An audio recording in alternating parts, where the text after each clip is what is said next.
اعوذ باللہ من الشیطان الرجیم بسم اللہ الرحمن الرحیم السلام علیکم ناظرین پروگرام درویش دی دنیا کے ساتھ میں عبداللہ بھٹی آج پھر حاضر ہوں. جس دن سے حضرت انسان نے اس دھرتی پہ قدم رکھا ہے نا تو دو گروپ اس دن سے بنے ہوئے ہیں. ایک روحانیت کے اینٹی, دوسرا روحانیت کا ماننے والا, یعنی کہ روحانیت کے منکرین, روحانیت کے, تصوف کے, صوفی کے, درویش کے, کلندر کے, مجذوب کے, کشف, اعلام, وجدان, یہ ساری چیزیں ہیں نا. ایک ہمارا ایسا حلقہ جو ان کو مانتے ہیں, دوسرا ایسا حلقہ وہ جو ان کو انکار کرتے ہیں. تو آج ہم اس پروگرام میں جو روحانیت کے حوالے سے, تصوف کے حوالے سے, صوفیزم کے حوالے سے, درویشی کلندری کے حوالے سے جو الجھی ہوئی گرے ان کو کھولنے کی کوشش کریں گے. اور ہماری خوش قسمتی کہ ہمارے پاس یاسر ستی الخیری صاحب, یاسر حسین ستی الخیری صاحب اسلام آباد سے ہمارے پاس ہیں, جو انہوں نے تصوف میں پی ایچ ڈی کی ہوئی ہے, وہاں پہ اسسٹنٹ پروفیسر بھی ہیں اور مختلف اداروں کے ساتھ ان ٹچ بھی ہیں. اور عام بندہ تصوف پہ بات تو ضرور کرتا ہے, لیکن جب ہم کسی سے سنتے ہیں کہ ڈاکٹر اور تصوف میں پی ایچ ڈی کی ہوئی ہے تو ہمارا بڑا ایک نا خوشگوار حیرت ہوتی ہے. تو میں نے جب ان کو ریکویسٹ کی, ان کی محبت, ان کا پیار, یہ اسپیشل اسلام آباد سے آئے ہیں. اور آج ہم ان کے ساتھ نا تصوف روحانیت کے حوالے سے جو ایسی گرے جو الجھی ہوئی ہیں, جو بہت سارے ذہنوں کو الجھاتی ہیں, کنفیوز کرتی ہیں, ان کو کھولنے کی کوشش کرتے ہیں. تو السلام علیکم یاسر بھائی. وعلیکم السلام ورحمۃ اللہ وبرکاتہ. یاسر بھی آپ کا شکریہ. جی بھٹی صاحب, اتنی محبت, اتنا پیار. بہت شکریہ. میں اس لیے اس محبت میں یہاں پہ آیا ہوں کہ بھٹی صاحب خانقاہیں پہلے تھی, یعنی ازل سے چل رہی ہیں اور ابد تک رہیں گی,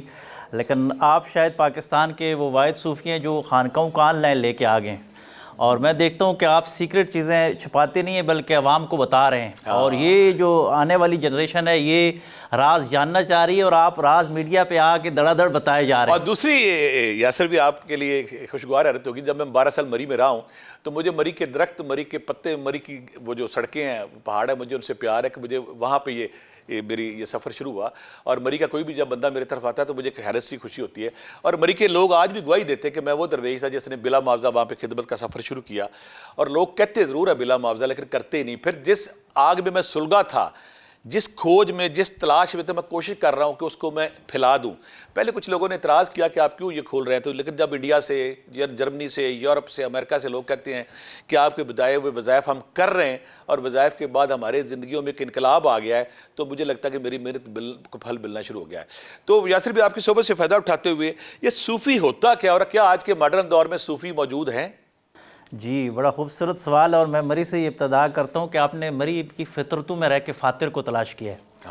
تو میرا صوفیزم پہ تھوڑا سا اس پہ ایک ریسرچ ہے کہ یہ جو درخت ہوتے ہیں یا جو نباتات, یہ جمادات, یہ چیزیں اللہ کا ذکر کرتی ہیں, اور جو بندہ ان کی قربت میں چلا جاتا ہے نا, وہ نورانیت چھم چھم اس پہ برسنا شروع ہو جاتی ہے. اب کچھ لوگوں کا برتن الٹا پڑا ہوتا ہے تو اس پہ وہ آتی نہیں ہے. خوش قسمتی یہ کہ آپ مری میں رہے اور آپ فطرتوں میں رہے, آپ کا برتن سیدھا تھا اور اس میں وہ سارے کا سارا جو فطرت کا نور ہے, اور رب نے اپنا نور بھی وہ انڈیل دیا, اور الحمدللہ اب داتا کی نگری میں بیٹھ کے آپ یہ تقسیم کر رہے ہیں. تو صوفی ہوتا کون ہے؟ تو صوفی کی جو تاریخ ہے اتنی پرانی ہے جتنے آدم علیہ السلام ہے, کہ آدم صفی اللہ, ٹھیک ہے جی, آدم علیہ السلام سے یہ چلا.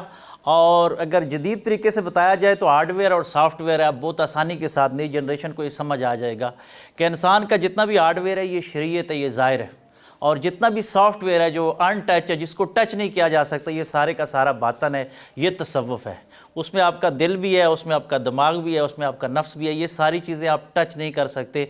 لیکن ان چیزوں کو محسوس کیا جا سکتا ہے. اور محسوس کرنے کے لیے ان کی صفائی کی ضرورت ہوتی ہے. جس طرح باہر کی صفائی ہے اس طرح اندر کی صفائی ہے. بس جو اندر کی صفائی کر لیتا ہے یا اندر کی صفائی والے راستہ شروع کر لیتا ہے, صاف کرنا شروع کر لیتا ہے, تو وہ تصوف کے راستے میں آ جاتا ہے, وہ صوفی بن جاتا ہے. آپ کا اشارہ شاید تزکیہ نفس کی طرف ہے. جی جی بالکل, احسان اور تزکیہ نفس کی طرف. یہ کہ آج کے دور میں جو اندر کے رذائل اور اندر کے سانپ اور فرعونوں کو مارتا ہے, تکبر, غرور, شہوت, لالچ کو, تو اسے ہم صوفیزم کا مسافر یا روحانی مسافر کہہ سکتے ہیں. تو آج کے ماڈرن دور میں یہ پاسبل ہے اس بھاگ دوڑ میں؟ جی بالکل 100% ہے. اور میں اکثر ایک بات کہا کرتا ہوں کہ آج کے دور میں لوگ یہ سمجھتے ہیں کہ شاید کسی خانقاہ میں بیٹھ کر دنیا سے الگ ہو کر جو بیٹھا ہوگا وہی صوفی ہوگا.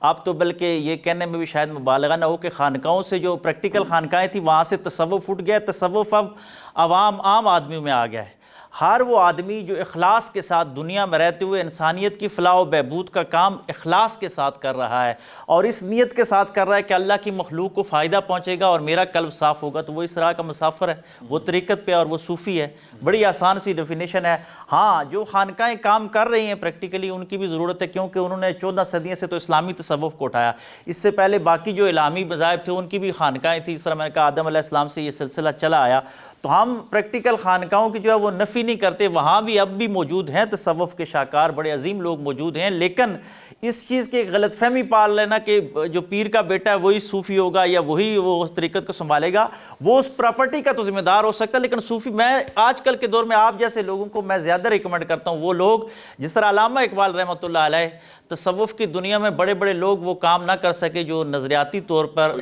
تصوف کی دنیا میں خاص کر کے علامہ اقبال کام کر گئے، تو وہ کیا تھے کہ انہوں نے خانقاہوں سے نکل کر رسم شبیری کی طرف اشارہ کیا کہ آپ پریکٹیکل دنیا میں رہ کے کام کریں تو آپ صوفی ہیں۔ یاسر بھی بعض اوقات جب ایک سالک ایک طالب ایک متلاشی نے حق جب اس سفر پہ چلتا ہے تو جذب و شکر میں وہ مقام آتا ہے جب وہ جذب میں آ کے مجذوب ہو جاتا ہے، تو یہ جب مجذوب ہے یہ صوفیزم کے کوئی مقام ہے، کوئی حال ہے، کوئی کیفیت ہے، یہ مجذوب کیا ہے؟ مجذوب کے بارے میں وہ پیر نصیر الدین نصیر صاحب نے بڑی خوبصورت بات کی تھی کہ یہ وہ بادہ کش ہیں کہ مے خانہ بھی پی جائیں تو مستی نہیں کرتے، یہ وہ بادہ کش ہے جو مے خانہ بھی پی جائیں تو مستی نہیں کرتے، تو یہ کچھ رائے حق میں اس حد تک وہ پی جاتے ہیں، توحید کی میں اس انداز کے ساتھ پی جاتے ہیں کہ وہ اپنے اندر میں ہی گم ہو کے رہ جاتے ہیں، یا حق کے جلووں میں مستغرق ہو جاتے ہیں بے شک۔ اور دوسرے لفظوں میں اگر اس کو کہا جائے کہ آپ اس کو طریقت کی راہوں میں چلتے چلتے یہ اپنے دماغ کو ایک جگہ پہ روک لیتے ہیں، اپنے نفس کو ایک جگہ پہ روک لیتے ہیں، اور وہاں پہ جو ان کو جلوہ نظر آتا ہے وہاں سے آگے نکلنے کی کوشش نہیں کرتے، اس میں ان کو اتنا لطف آنا شروع ہو جاتا ہے کہ دنیا و مافیا سے کٹ کر کے وہاں بیٹھ جاتے ہیں اور وہ جذب کی دنیا میں آ جاتے ہیں، بس پھر ان کی اپنی ایک دنیا ہوتی ہے۔ لیکن جس طرح مشہور حدیث ہے، اکثر محدثین نے نقل کی بخاری و مسلم میں بھی، کہ یہ وہ لوگ ہیں جن کے بارے میں اشارتاً کہوں گا کہ اگر یہ کسی کام کے ہونے میں قسم اٹھا لیں تو اللہ تبارک و تعالیٰ ان کی قسم کو بھی رد نہیں کرتا۔ جی حدیث کے الفاظ اس طرح ہے کہ بظاہر دیکھنے میں تو ایسے لگ رہے ہوں گے کہ شاید لوگ اس کے ساتھ سلام نہ کریں، لیکن اگر وہ کسی کام کے ہونے کے لیے کہہ دیں تو اللہ تبارک و تعالیٰ اپنی تقدیر کو بدل دیتا ہے ان لوگوں کی خاطر۔ کیوں کہ ان لوگوں نے اپنا آپ ختم کر دیا ہوتا ہے اللہ کی محبت میں مستغرق ہو جاتے ہیں اور وہ جذب میں چلے جاتے ہیں، جس طرح کے لوگ پائے جاتے ہیں۔ لیکن جذب سے آگے ایک اور مقام آتا ہے، جو سالک مجذوب ہوتا ہے اس کا مقام اس مجذوب سے بھی زیادہ ہے، جو ہوش میں رہتے ہوئے وہ پورا جو میخانہ ہے وہ پی بھی گیا لیکن اس کے باوجود بھی وہ ہوش اپنا برقرار رکھے ہوئے، تو یہ بہت بڑی بات ہے۔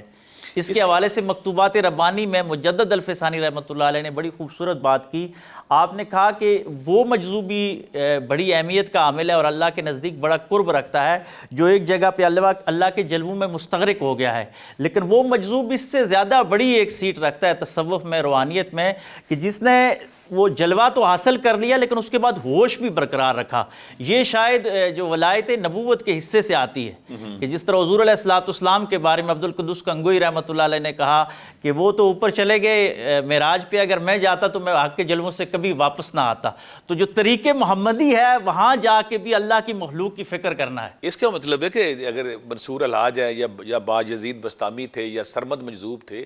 انہوں نے جو انا الحق کا نعرہ لگایا، یہ جذب و شکر کی کوئی منزل تھی یا کیا تھا؟ جی بڑی خوبصورت بات کہ با یزید بستامی رحمۃ اللہ علیہ نے جب یہ کہا کہ میرا ملک اللہ کے ملک سے بڑا ہے، جس کے حوالے سے بڑی اس پہ بات چیت بھی ہوئی اور منصور الحاج کی جو بات کی، تو ان لوگوں نے سیر کرتے کرتے اس مقام تک پہنچ گئے جن کے بارے میں حدیث میں آتا ہے کہ میں ان کی زبان بن جاتا ہوں، میں ان کی آنکھ بن جاتا ہوں، وہ خود نہیں بول رہے ہوتے، ان کے اندر کوئی اور بول رہا ہوتا ہے۔ سبحان اللہ۔ تو وہ اللہ کی طرف سے اللہ کے نمائندے بن کر بات کر رہے ہوتے ہیں، ان کا اپنا ملک نہیں ہوتا، وہ اللہ کے ملک کی بات کر رہے ہوتے ہیں، وہ حق ان کے اندر آ جاتا ہے، لیکن وہاں پہ آ کے کچھ لوگ جو ہیں اس کی ڈیفینیشن میں آ کے پھر غلطی کر جاتے ہیں کہ جی انہوں نے یہ کہا۔ اس میں مولانا رومی رحمۃ اللہ علیہ کے حوالے سے ایک خوبصورت بات جو رومی کے حوالے سے انہوں نے کہی کہ مولانا رومی رحمۃ اللہ علیہ سے ایک بندے نے یہ سوال پوچھا کہ ایک طرف با یزید بستامی رحمۃ اللہ علیہ کا یہ حال ہے کہ ان کے سامنے کھکڑی لائی گئی تو انہوں نے کہا کہ اتنا تو ثابت ہے کہ حضور علیہ السلام نے یہ کھائی ہے، لیکن اتنا معلوم نہیں کہ کاٹی کیسے ہے، شریعت کی سخت پابندی، تو میں سنت کے خلاف اس کو کاٹنا نہیں چاہتا، لہٰذا رکھ کے چھوڑ دیا۔ ایک طرف جب وہ ہوش میں ہے تو یہ حال ہے، اور دوسری طرف پھر ان پر وہ حال آیا کہ وہ کہتے ہیں کہ معظم شانہ، کہ میرا ملک، تو فرمایا گیا کہ اس کی تطبیق کیا ہوگی کہ ایک طرف بندہ اتنا متبع سنت اور دوسری طرف اس حال میں، فرمایا وہ جو اس کا حال ہے وہ عام حالات میں ہے، اس وقت اس نے خاص جام پیا ہوتا ہے تو وہ اس کی ایک خاص کیفیت ہوتی ہے کہ اس کے زبان سے ہاتھ یا اس وقت وہ نہیں ہوتا، جی وہ نہیں ہوتا، اس کے اندر منصور کے پردے میں خدا بول رہا ہے۔ جی سبحان اللہ۔ اسی صوفیزم پہ جب آپ بات کرتے ہیں، اہل صوفیہ سے ملتے ہیں ہم، جب ان کی مختلف کیٹیگری آتی ہیں تو ایک لفظ اکثر ہم سنتے ہیں کلندر۔ جی تو کلندر کے حوالے سے آپ کیا روشنی ڈالیں گے کہ یہ کلندر کون ہوتا ہے؟ یہ بھی جذب و شکر کا عالم ہوتا ہے یا یہ وجدان میں ہوتا ہے، مستی میں ہوتا ہے، رقص کرتا ہے، دمال ڈالتا ہے، یہ کس کیفیت میں ہوتا ہے؟ کلندر کی مختلف قسمیں اگر اس کو آسان لفظوں میں بیان کیا جائے تو وہ بے نیاز ہو جاتا ہے اور بے نیازی کے اعلیٰ درجے پر چلا جاتا ہے، جس طرح علامہ اقبال یعنی کہ بے نیازی کی چادر اوڑھ لیتا ہے۔ جی چادر اوڑھ لیتا ہے، مکمل چادر اوڑھ لیتا ہے، جس طرح علامہ اقبال کو کلندر لاہوری کہا گیا۔ اب میں ایسے کلندر کو زیادہ پسند کرتا ہوں کہ جو اتنا زیادہ یعنی ذہین اور فتین اور انٹلیکچوئل آدمی، اور وہ کلندر بن کے لوگوں کو پھر بتاتا ہے کہ نظر کیا ہے اور دین اسلام کیا ہے اور تصوف کیا ہے۔ ایک اور کلندر ہے، وہ کلندر ہمارے ہاں تھوڑی سی غلط ڈیفائن ہو گیا کہ جو کسی راستے میں جا کے بیٹھ جاتا ہے منزل میں تو اس کو بھی کلندر کہا جاتا ہے، لیکن تصوف میں اس کلندر کی زیادہ اہمیت نہیں ہے، بجائے اس کلندر کی زیادہ اہمیت ہے جو دنیا سے بے نیاز ہو کے ایک بلند مقام پہ چلا جاتا ہے، جس طرح علامہ اقبال رحمۃ اللہ علیہ تھے کہ انہوں نے بلند مقام کس طرح کے افکار کی تطہیر میں بھی اور اعمال میں بھی۔ افکار میں اس لیے کہ دیکھیں مسلمانوں کے یہ فرقے تو ازل سے ہیں، لیکن آج تک اقبال ایسا بندہ گزرا، ماضی قریب میں گزرا، کہ ہر فرقے والا کہتا ہے اقبال میرا ہے، اور علامہ اقبال سب کا یہ وہ بے نیازی کی انتہا ہے کہ انہوں نے ہر مکتبہ فکر کی تنقید بھی کی اور اس کی توصیف بھی کی، جہاں پہ اس کا میرٹ بن رہا تھا اس کی تعریف کی خانقاہوں کی، جہاں پہ نہیں بن رہا تھا ان پہ نقد بھی اچھا خاصا کہ جس کی وجہ سے علامہ بے نیازی کی اس حد پہ چلے گئے کہ آج 100 سال ہی گزرے لیکن سارے کہہ رہے ہیں کہ علامہ اقبال ہمارے۔ بلا شبہ برصغیر پاک و ہند بلکہ دنیا کے جو زرخیز ترین دماغ آج تک آئے ہیں ہمارے علامہ اقبال ان میں سے تھے، اور صوفیہ کرام سے بڑا پیار کرتے تھے، محبت کرتے۔ کسی ایک دن جلسے میں گئے تو وہاں پیر جماعت علی شاہ صاحب بھی تھی، تو ان کا نا خطابت، ان کا صدارت میں نام لکھا ہوا تھا، تو لوگوں نے پوچھا کہ آپ نے پوچھا لوگوں سے یہاں کون کون آیا، تو انہوں نے کہا پیر جماعت علی شاہ صاحب بھی آ رہے ہیں، تو کہنے لگے کہ میرا نام فوری اٹھا کے ان کا نام لکھیں اور میں نے ان کو جوتوں میں بیٹھنا ہے۔ یہ وہ جن کے اولیاء کرام کی صحبت، محبت، پیار ان کا تھا، اور یہی محبت تھی جو وہ برصغیر پاک و ہند کے زرخیز ترین دماغ۔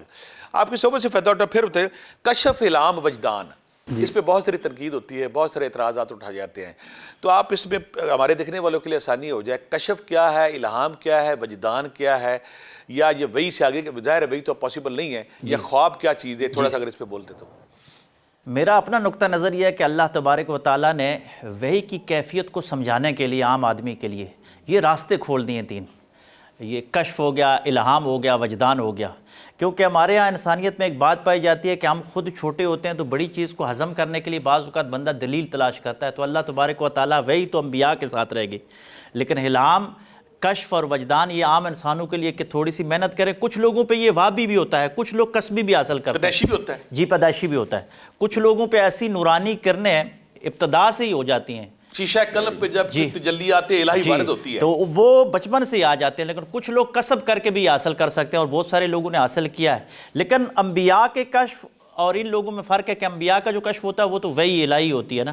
باقی لوگوں کا جو ہے وہ جتنا زیادہ سالک ہوگا اور جتنا اس کا رسوخ ہوگا اپنے علم میں اتنا زیادہ اس کی تشریح کر سکے گا، کیونکہ یہ تینوں چیزوں میں پیرالل شیطانی عمل بھی چل رہا ہوتا ہے، کشف شیطانی بھی ہے اور کشف رحمانی بھی ہے۔ جتنے بھی تصوف کے نام پہ لوگ گمراہ ہوئے تو کیونکہ شیطان کو کئی ہزار نورانی حربے دیے گئے ہوں، کیونکہ وہ شیطان کو کئی ہزار نورانی حربے دیے گئے اس مخلوق کو، جیسے غوث پاک جی ان کے پاس آیا کہ آپ پہ نماز موقوف ہوگی، بڑا مشہور واقعہ ہے، تو انہوں نے پھر اپنے علم کے اس حد تک وہ راسخ تھے تصوف اور طریقت اور تزکیہ میں کہ انہوں نے کہا کہ اگر یہ انبیاء پہ نہیں ہو سکتے تو کون ہے، پھر بھی اس نے کہا کہ تیرے علم نے تجھے بچا لیا، تو قربان جو شیخ عبد القادر جیلانی رحمۃ اللہ علیہ پہ آپ نے کہا کہ تو ابھی بھی باز نہیں آیا، مجھے علم نے نہیں بچایا، اللہ کے فضل نے بچایا ہے۔ تو یہ چیزیں ان میں بڑا باریک بھی نہیں ہوتا، اور اسی لیے اس کہا گیا ہے کہ کسی مرشد یا ایسے بندے کی تلاش کرو جو اس راستے سے گزرا ہوا ہو، وہ آپ کو بتائے گا کہ یہ الہام ہے، یہ آپ کے نفس کی خواہش ہے یا روح کی طرف سے ہے۔ یہ کشف ہے، کشف کا مطلب ہوتا ہے کہ پردہ اٹھانا، کہ یہ پردہ جو سرک رہا ہے یہ شیطان کی طرف سے ہے یا رحمان کی طرف سے۔ اور الہام کیا ہوگا؟ اور الہام جو ہوتا ہے آپ کے اندر بات القاء کر دی جاتی ہے، یہ انسانوں کے علاوہ جانوروں میں بھی ہے، جس طرح چونٹی کے حوالے سے وہ سلیمان علیہ السلام کا مشہور واقعہ قرآن میں آ گیا، حضرت عمر کا وہ مشہور واقعہ ساریۃ الجبل والا کہ وہ الہام ہوا اور بر وقت ہو جاتا ہے، یہ خبردار کیا جاتا ہے۔ علامہ اقبال رحمۃ اللہ علیہ کو الہام ہوا کہ برصغیر کے مسلمانوں کا کوئی مستقبل کا مسئلہ حل ہی نہیں ہو رہا تھا کہ یہ تعداد میں کم تھے اور یہاں ہندو سمراج تھا۔ علامہ اقبال کو میں سمجھتا ہوں کہ الہام ہوا اور 100% الہام ہوا کہ انہوں نے الگ ریاست کا نظریہ پیش کیا۔ الحمدللہ ہماری ریاست ہی الہام پہ کھڑی ہے۔ اور وجدان کسے کہیں گے؟ وجدان جو ہوتا ہے عقل سے اوپر ہو کے ایک چیز آتی ہے کہ عقل تو ایک حد تک سوچتا ہے، لیکن عقل سے ابو آ کے جو چیز انسان کو اندر رسوخ ڈالتی ہے وہ وجدان ہوتی ہے۔ ایک ہوتا ہے وجد، ایک ہوتا ہے واجد اور ایک ہوتا ہے وجود۔ وجد یہ ہوتا ہے کہ انسان کو جب وہ حقیقت معلوم ہو جاتی ہے تو وہ کچھ لوگ جو ہوتے ہیں آپ نے دیکھا ہوگا کہ وجدانی کیفیات میں آ جاتے ہیں، رقص کرنا یا دمال ڈالنا یا پورے یہ سلاسل میں لوگ ہوتے ہیں، وہ ہوتے ہیں وجد والے۔ ایک وہ جو لوگ ہوتے ہیں جو واجد ہوتے ہیں، ان پہ حقیقت کھلتی نہیں لیکن وہ حقیقت والوں کے پاس بیٹھے ہوتے ہیں، جس طرح حضرت ابو بکر صدیق رضی اللہ تعالیٰ نے فرمایا کہ اگر تمہیں رونا نہ آئے تو رونے والوں کی جیسی شکل بنا لو۔ تو بٹی صاحب اگر آپ پہ قلب پہ کوئی چیز آ رہی ہے تو میں اگر آپ کے ساتھ بیٹھا ہوں تو یہ ویوز آنا شروع ہو جاتی ہیں۔ جس طرح ایک کاتب وحی تھے، ایک صحابی رسول، تو وہ بعد میں مرتد ہو گئے کہ حضور علیہ السلام پہ وحی آ رہی تھی تو وہ کاتب تھے، لیکن ساتھ بیٹھنے سے اثرات ہوئے کہ ایک لفظ ان کی زبان سے نکل گیا تو ان کو پھر شیطان نے وہاں گمراہ کر دیا، انہوں نے کہا یہ مجھ پہ آئی ہے، اور اس بات پہ وہ دائرہ اسلام سے خارج ہو گئے۔ تو معلوم یہ ہوا کہ یہاں بھی اپنے آپ کو مار کے بیٹھنا، بعض لوگ بڑے لوگوں کے ساتھ بیٹھ جاتے ہیں، کوئی تنکا مل جاتا ہے، کوئی صحبت سے کچھ نورانی کیفیت مل جاتی ہے، وہ اس کو اپنا سمجھ لیتے ہیں۔ یہ سمجھنا اللہ کا فضل ہوتا ہے، جس کے پاس بیٹھے ہیں اس کے پاس بیٹھنے سے آپ کے اوپر کیفیات طاری ہو جاتی ہیں۔ بڑی آسان مثال میں آپ کو سمجھاتا ہوں، یہ پی ایچ ڈی کے تھیسس میں نے اس کو اپنا پورا ایک ٹاپکس کو میں نے ریسرچ کر کے بیان کیا تھا۔ ڈاکٹر طاہرہ بشارتی پنجاب یونیورسٹی کی ہیں، تو انہوں نے اس پہ بڑی حیرت کا اظہار کیا تھا کہ آپ درخت کے پاس بیٹھ جائیں، صوفی کو چھوڑیں، درخت کے پاس جب آپ بیٹھے ہوں گے، دھوپ میں بیٹھے ہوں گے تو آپ کی کیفیت اور ہے،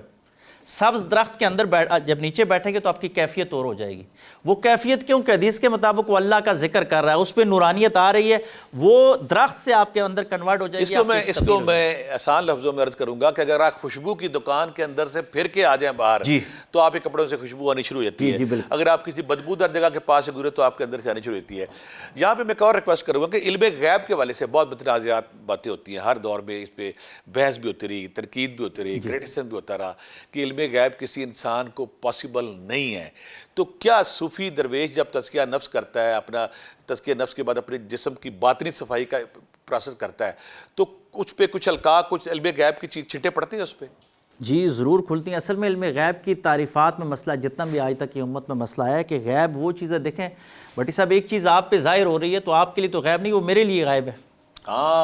کیونکہ آپ کو تو نظر آ رہی ہے۔ اب جو پیغمبر ہوتے ہیں وہ اس مقام پہ کھڑے ہوتے ہیں کہ ان کو دونوں طرف سے نظر آ رہا ہوتا ہے، وہ براہ راست اللہ سے لے رہے ہوتے ہیں اور مخلوق کو تقسیم کر رہے ہوتے ہیں۔ ہو ہی نہیں سکتا کہ لینے والا دیکھے نہ اور تقسیم کر رہا ہو، جس طرح وحی کی حقیقت ہے تو وہ تو دیکھ رہا ہوتا ہے، ہمارے لیے غیب ہے نا، ان کے لیے تو غائب نہیں۔ پھر یہاں پہ آ کے صحابہ اکرام، اولیاء اکرام، جو آدمی جتنا بھی وہابی یا کسبی جس مقام تک پہنچتا ہے اس کے لیے تو وہ حاضر ہو جاتا ہے، اس کے لیے غیب رہتا ہی نہیں۔ غیب تو اس کم عقل آدمی کے لیے ہوتا ہے جس کو نظر نہیں آ رہا، وہ کہہ رہا ہوتا ہے، لیکن اللہ کی تقسیم پہ انسان کو اعتراض نہیں کرنا چاہیے۔ اللہ تبارک و تعالیٰ نے اگر کسی کو کوئی علم دیا ہوا ہے، اور اللہ نے واضح قرآن میں فرمایا کہ جاننے والے اور نہ جاننے والے برابر نہیں ہو سکتے، تو جاننے والے غیب ہی تو جانتے ہیں نا، نہ جاننے والوں کے لیے وہ غیب ہوتا ہے۔ تو یہ بڑی آسان سی ڈیفینیشن ہے، اس میں تو میرا خیال ہے اگر کوئی انسان، کوئی صوفی، کوئی سالک، کوئی رہ کا مسافر اس پروسیس سے گزرتا ہے اور خود کو الہی رنگ میں ڈھال لیتا ہے، باطن اور ظاہر کے تضاد دور کر لیتا ہے، تو یہ پاسبل ہے کہ اس کو علم غیب کے چٹے پڑھنے شروع ہو جائیں؟ جی ضرور، بالکل پریکٹیکل اسلام کی ایک پوری تاریخ ہے جس کے اندر معلوم ہو گیا، اور بالکل جس طرح انبیاء علیہ السلام کو ان کا حق ثابت کرنے کے لیے اللہ تبارک و تعالیٰ نے ان کو معجزات کی ایک بھرمار دی، اسی طرح صوفیاء کو کرامت کے سلسلے میں یہ دیا گیا، اسی وجہ سے دیا گیا کہ وہ غیب کی باتیں بتاتے تھے۔ بہت سارے صوفیاء ہیں، آپ کی زندگی میں کئی سے سارے تجربات ہیں، ابھی کرنٹ افیئر میں جو آپ بتاتے ہیں کہ میں نے فلاں بچے کو یہ کہا، وہ بن گیا، تو یہ اللہ تبارک و تعالیٰ کا انعام ہوتا ہے اور ظاہر ہوتا ہے۔ جو نہیں مانتے ان کے لیے یہ ہے کہ وہ تھوڑا سا اپنے عقل اور وجدان کو اس حد تک لے کے آئیں تو پھر آپ کو معلوم ہونا شروع ہو جائے گا۔ اب تو سائنسی دور ہے، اب تو اے آئی وغیرہ لوگوں کے حالات بتا رہی ہے، ماضی دیکھ کے وہ مستقبل کے حالات بتا رہے ہیں، تو اللہ والے تو کشف اور نور سے بات ہے۔ روحانیت پہ جب بھی ہم بات کرتے ہیں، تصوف پہ، روحانیت پہ، یہ سالک کے طور پہ یا ایک متلاشی نے جو حق ہے اس پہ بات ہم بہت سارے کرتے ہیں لطائف کی، کہ ہماری جسم کے اندر، باطنی جسم کے اندر کچھ ایسے روحانی یونٹس ہیں جن کو لطائف ستہ کہتے ہیں۔ وہ ان کی بڑی اہمیت ہے جب ایک سالک اس پہ دھیان دیتا ہے، توجہ دیتا ہے، جب روشنی نور کا سلسلہ شروع ہوتا ہے. تو یہ لطائف ستہ کا کیا پروسیس ہے؟ عام ہمارے کیسے لوگ سمجھیں گے اسے؟ یہ تصوف کے جو نقشبندی سلسلے کے لوگ ہیں انہوں نے سب سے پہلے اس چیز کو متعارف کروایا کہ انسان کے اندر یہ قلب ہیں. بیسیکلی یہ توجہ دیتا ہے انسان کے، وہ کہتے ہیں کہ دماغ، دل اور روح، ان ساری چیزوں کا ایک آپس میں کنیکشن ہوتا ہے. تو ایک ایک کر کے وہ ایک کو کھولتے جاتے ہیں. بیسیکلی تو اللہ تبارک و تعالیٰ کا ذکر ہے، لیکن اس توجہ کے ساتھ وہ کرتے ہیں. اور اس کے ساتھ کچھ خوراک میں ایسی پرہیز بھی کی جاتی ہے کہ وہ ایسی خوراک جو انسان کی نفسانی خواہشات کو کمی کی طرف لے کے جائے، یعنی کہ جسم کو کثافت سے لطافت میں ڈالنا، لطافت کی طرف لے کے آنا، یعنی مادے کو روح کے ساتھ ملانا. یہ انسان جو ہے مادے اور روح کا حسین ترین امتزاج ہے، لیکن دونوں کی جو کیمسٹری ہے یہ مختلف ہے. آپ دیکھیں حضور علیہ السلام پہ جب پہلی وحی آتی ہے، وہ اللہ کے نبی اور رسول ہیں، غار حرا کا کتنی خلوتوں کا جلوہ، وہاں پہ وحی آ گئی اقرا بسم ربک الذی خلق. لیکن جب سیدہ خدیجہ الکبریٰ سلام اللہ علیہ کے پاس آتے ہیں تو کیا کیفیت ہوتی ہے؟ وہ کیا ہے کہ وہ ہمیں سکھایا جا رہا ہے، وہ بیسیکلی ان کے لیے تو نہیں ہے کہ جب بھی آپ مادے اور روح کو آپس میں ملائیں گے تو یہ کشمکش ہوتی ہے، کمبل اڑائیے اور ایسے حالات. اور پھر وہاں جا کے وہ جو خطبہ دیتی ہیں کہ آپ رشتہ داروں کے ساتھ صلح رحمی کرتے ہیں، غریبوں کا خیال کرتے ہیں. تو معلوم یہ ہوا کہ یہ لطائف کھولنے والا جو بندہ ہے اس کو اس طرف بھی، حقوق العباد کی طرف بھی، کہیں ایسا نہ ہو بہت سارے لوگ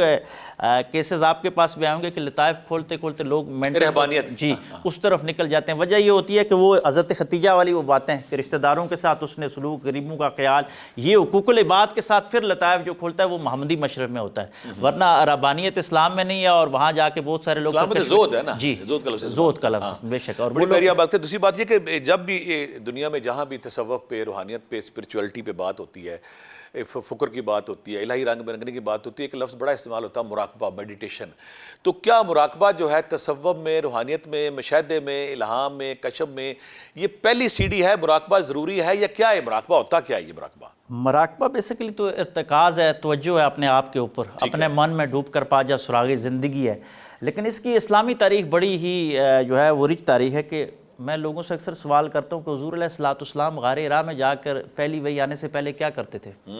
وہ ذات الہی کے جلووں میں گم ہو جایا کرتے تھے. تو دیکھیں اسلام کو، یا موسیٰ علیہ السلام کوئی طور پہ جی تو بیسیکلی انبیاء تو اگر وہ تو اللہ تبارک و تعالیٰ کے قرب میں تھے، ان پہ وحی آتی تھی. عام آدمی کے لیے یہ بہت زیادہ ضروری ہے کہ کچھ لمحات اپنے اوپر بھی اپنی توجہ دے، اپنے دل کی طرف توجہ دے، اور اپنی ایک جو آپ کیا کہتے ہیں قوت اتحادی یا توجہ اتحادی جس کو تصوف میں کہا جاتا ہے، کہ اس کو مضبوط کیا جائے، کہ اپنے نفس اور اپنے روح کے اوپر توجہ دی جائے. تو یہ مراقبے کی سیڑھیاں ہوتی ہیں. پھر چلتا جاتا بندہ چلتا جاتا ہے تو اس کے اوپر یہ کھلنا شروع ہو جاتے ہیں. یعنی کہ روحانیت میں، تصوف میں، اسپرچولیٹی میں مراقبہ بنیادی رول ادا کرتا ہے، بنیادی رول ادا کرتا ہے. بے شک اس میں کوئی شک نہیں. اس کو کسی استاد کی زیر نگرانی کرنا چاہیے؟ جی ضرور، کیونکہ پھر یہاں پہ کشف شیطانی اور کشف رحمانی کا مسئلہ آ جاتا ہے کہ جب آپ مراقبے میں کامیاب ہونا شروع ہو جاتے ہیں تو اگر آپ کو کچھ چیز نظر آتی ہے تو اس طرح شیطان کے پاس کئی نورانی حربے بھی ہیں، وہ اس صورت میں آنا شروع ہو جائے تو پھر آپ کو کسی بارسوخ صوفی کی ضرورت ہوتی ہے جو شریعت کا علم بھی جانتا ہو اور طریقت کا علم بھی جانتا ہو. وہ آپ کا بتائے کہ یہ کشف جو ہے یہ شیطانی ہے یا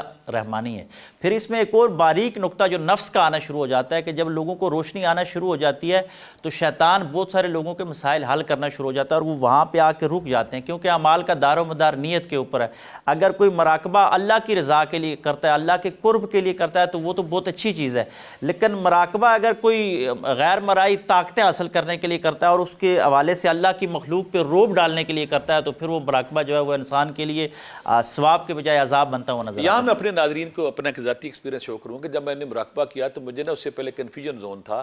کہ ہمارا معاشرہ جو تقسیم ہے شیعہ سنی دیوبند اہل حدیث میں، تو مجھے یہ کنفیوژن زون تھا. ہر بندے کو، آپ سب کو ہوتا ہوگا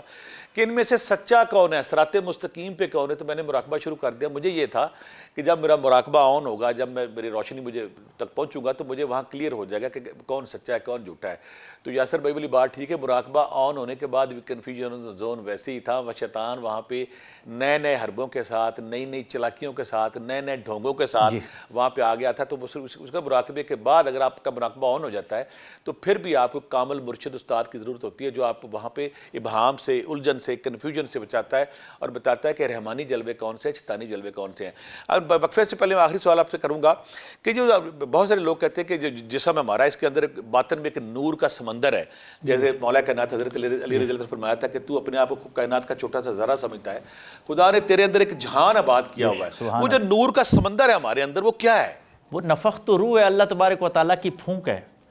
اللہ نے کہا نا کہ میں نے روح پھونکا ہے، تو ہم اللہ کی پھونک ہیں، اس مٹی کے قالب کے اندر اللہ کی پھونک ہے، تو اللہ سے بڑھ کے کس چیز کا نور ہے؟ ہاں، اس نور کو ایکٹیویٹ کرنے کے لیے اس نے آپ نے بتایا کہ کچھ لوگ اس کو ایکٹیویٹ اچھے طریقے کے ساتھ کرتے ہیں اور کچھ اس نور کا غلط استعمال کرتے ہیں، کیونکہ شیطان تو بیک وقت موجود ہے، وہ اللہ تبارک و تعالیٰ کی طرف سے اس کو یہ چھوٹ دی گئی ہے کہ وہ، لیکن پھر بھی کہا گیا کہ جو میرے بندے ہوں گے ان کو گمراہ نہیں کرے گا۔ تو جو لوگ اس اللہ کی پھونک کی حفاظت کرتے ہیں، اللہ کے نور کے ساتھ اس کو مزین کرتے ہیں، تو ان کا قلب و باطن ہو جاتا ہے روشن، اور جو دوسری طرف نکل جاتے ہیں وہ پھر کچھ طاقتیں تو ضرور حاصل کر لیتے ہیں تصوف کے نام پہ۔ اور یاد رکھیے گا، تصوف کے حوالے سے ہمارے پڑوس ہندوستان میں ہندی تصوف پہ بڑا کام ہوا ہے، لیکن ہم تو الحمدللہ جو اسلامی تصوف ہے، توحید و رسالت سے ہم کنار ہے، تو ان کے پاس بھی طاقتیں تو بہت زیادہ ہیں۔ بنارس یونیورسٹی ہے پوری، جہاں پہ یہ استدراج کے علوم سکھائے جاتے ہیں، اور بڑے بڑے لوگ مسلمان وہاں جا کے گمراہ ہونے سے بچتے ہیں کہ وہ اول سے لے کے آخر تک ساری باتیں بتا دیتے ہیں، لیکن وہ اسلامی تصوف والے نہیں، وہ اللہ کا قرب حاصل نہیں کر سکتی، کیونکہ وہ انہوں نے صفائی تو کی ہے، لیکن صفائی جو ہے وہ شیطان یوز کر گیا، وہ صفائی رحمان کی طرف نہیں گئی۔ خواتین و حضرات، تصوف کے حوالے سے جو بیر بصیرت کی گرہیں ہم کھولنے کی کوشش کر رہے ہیں، یہ عمل جاری و ساری ہے۔ یہاں پہ وقت ہوا بریک کا، بریک کے بعد پھر ملتے ہیں۔